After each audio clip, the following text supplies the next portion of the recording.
Hello दोस्तों, welcome back to my new video. सबसे पहले डिस्क्लेमर देना चाहूँगा कि इस वीडियो को प्योरली एजुकेशनल पर्पस के लिए ही रिकॉर्ड कर रहा हूँ। मैं कोई भी बाई या सेल का रिकमेंडेशन इस वीडियो के माध्यम से मैं आप लोगों को नहीं दे रहा हूँ।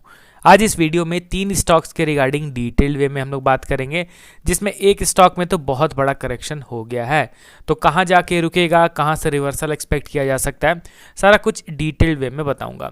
एंड एक चीज़ हमेशा ध्यान रखिए कि इस वीडियो को मैं रनिंग मार्केट के दौरान ही रिकॉर्ड कर रहा हूँ, तो इसलिए स्टॉक्स के क्लोजिंग प्राइसेस थोड़े से डिफर हो सकते हैं। एंड वीडियो अगर पसंद आता है तो इसी तरीके के क्वालिटी कंटेंट डेली कंज्यूम करने के लिए चैनल को आपको सब्सक्राइब करना पड़ेगा। तो चलिए बढ़ते हैं डायरेक्टली टॉपिक की ओर। पहला स्टॉक हमारे लिस्ट में आपके सामने है एचएलई ग्लासकोट लिमिटेड, जिसमें आज के दिन भारी करेक्शन हो गया है। करंटली ये स्टॉक 8% डाउन है, 362 के लेवल पे ये ट्रेड कर रहा है। इसके पीछे का रीज़न क्या है? Obviously quarterly result. अगर आप इनके क्वार्टरली रिजल्ट्स पे ध्यान दोगे तो आपको क्या दिख रहा है कि कंपनी का जो सेल्स है वो नो डाउट इस बार भी बढ़ा है, 231 करोड़ रुपीस से बढ़ के 326 करोड़ रुपीस हो गया। मगर इनके नेट प्रॉफिट के फिगर को आप देखो तो वो ऑलमोस्ट आधा हो गया। Net profit year on year basis 10 crore से घट के 4.6 करोड़ हो गया। And Q on Q basis में देखोगे अगर तो 14 करोड़ से घट के 4.6 करोड़, मतलब ईयरली एंड क्वार्टरली दोनों में ही एक बहुत बड़ा डिप आया है इनके नेट प्रॉफिट में। एंड इसी का नेगेटिव इम्पैक्ट इनके स्टॉक प्राइस में भी पड़ा है। अपने मार्केट की लीडर कंपनी है, 50% से भी ज़्यादा मार्केट शेयर ओन करके चल रही है। स्टिल अभी कंपनी के फाइनेंशियल्स कुछ खास अच्छे नहीं हैं एंड इसी का इम्पैक्ट इनके स्टॉक प्राइस में भी पड़ रहा है। इनकी अगर वैल्यूएशन के चार्ट को आप देखोगे तो ऑलरेडी स्टॉक इतना ज़्यादा टूट गया है, फिर भी अर्निंग यहाँ पे उससे तेज़ रफ्तार में नीचे की ओर गिर रहा है। अगर आप यहाँ पे ध्यान दो तो पी रेशियो एक टाइम इनका 160 था एंड अभी इनका पी रेशियो 50 के आसपास है, देख रहे हो ना। एंड ऐसा नहीं है कि सिर्फ वैल्यूएशन में ही करेक्शन हुआ है, इनका अर्निंग भी तेज़ रफ्तार में नीचे की ओर गिर रहा है। तो अभी के लिए तो सिनेरियो नेगेटिव ही है एज पर फाइनेंशियल एनालिसिस। अब इनके शेयर होल्डिंग पैटर्न पे एक बार आप नज़र डालो तो आपको क्या दिख रहा है? एज सच कोई मेजर चेंज नहीं है।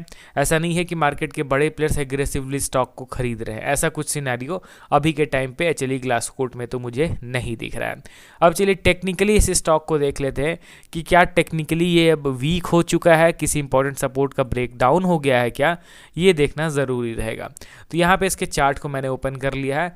अभी करंटली आप क्या देख रहे हो? स्टॉक में करेक्शन हुआ है एंड ये जो करेक्शन हुआ ना, इसके चलते जो बाइंग हो रहा था पिछले कुछ दिनों से, सारे बाइंग को स्टॉक ने यहाँ पे इरेज कर दिया। ठीक है, अब ओवरव्यू आप लीजिए दोस्तों। वीकली टाइम फ्रेम मैं सेट कर देता हूँ, सारे ड्राइंग में यहाँ पे डिलीट कर देता हूँ। एंड अब यहाँ पे आप देखिए कि स्टॉक एक्चुअली में किस डायरेक्शन में जाने की कोशिश कर रहा है। यहाँ पे आप मेजर ओवरव्यू देखिए दोस्तों, यहाँ पे अभी भी बेरिश ही पैटर्न क्रिएट हो चुका है स्टॉक में। यहाँ से स्टॉक में करेक्शन हुआ, फिर हल्का ऊपर गया, फिर नीचे गिरा, फिर हल्का ऊपर गया, उसके बाद धीरे धीरे करके ये नीचे की ओर खिसकता चला गया।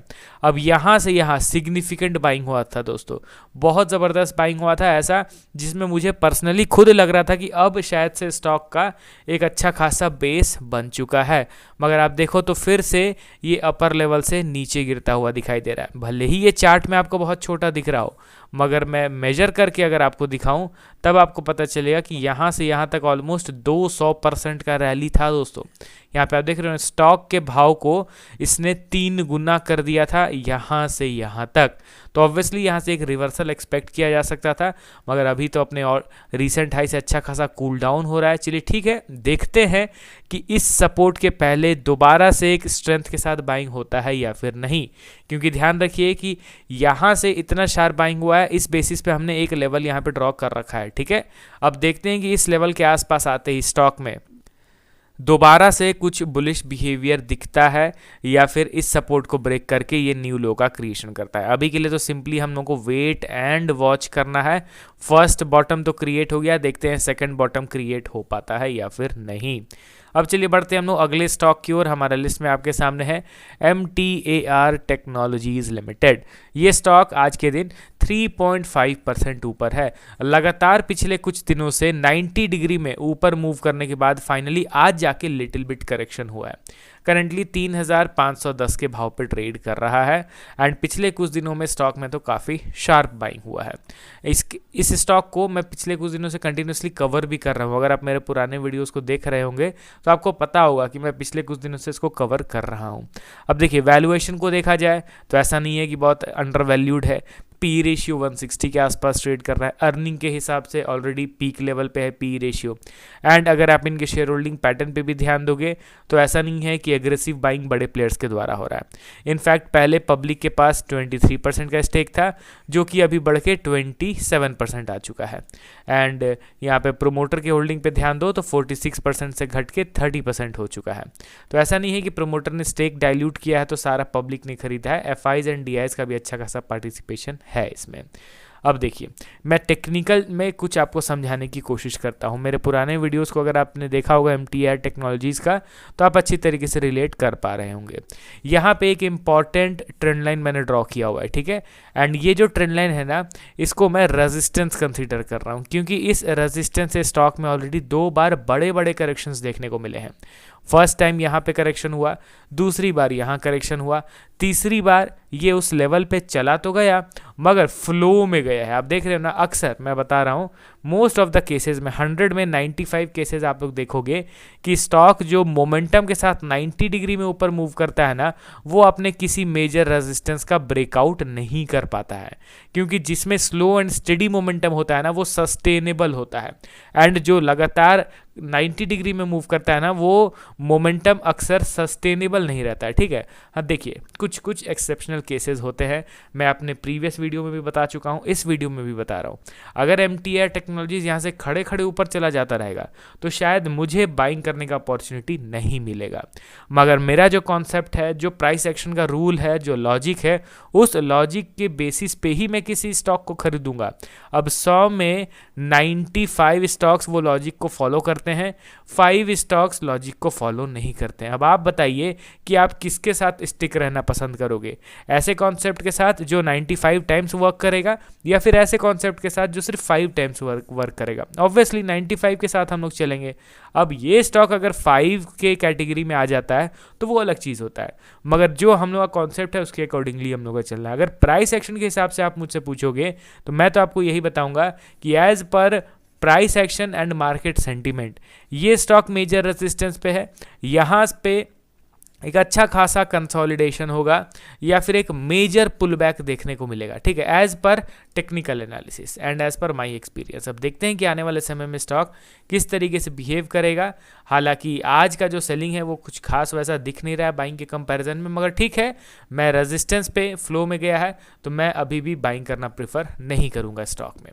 अब चलिए बढ़ते हैं अगले स्टॉक की ओर हमारे लिस्ट में, जिसमें एज यूजुअल स्टॉक धीरे धीरे नीचे की ओर करेक्ट हो रहा है। स्टॉक का नाम है KPIT टेक्नोलॉजीज लिमिटेड।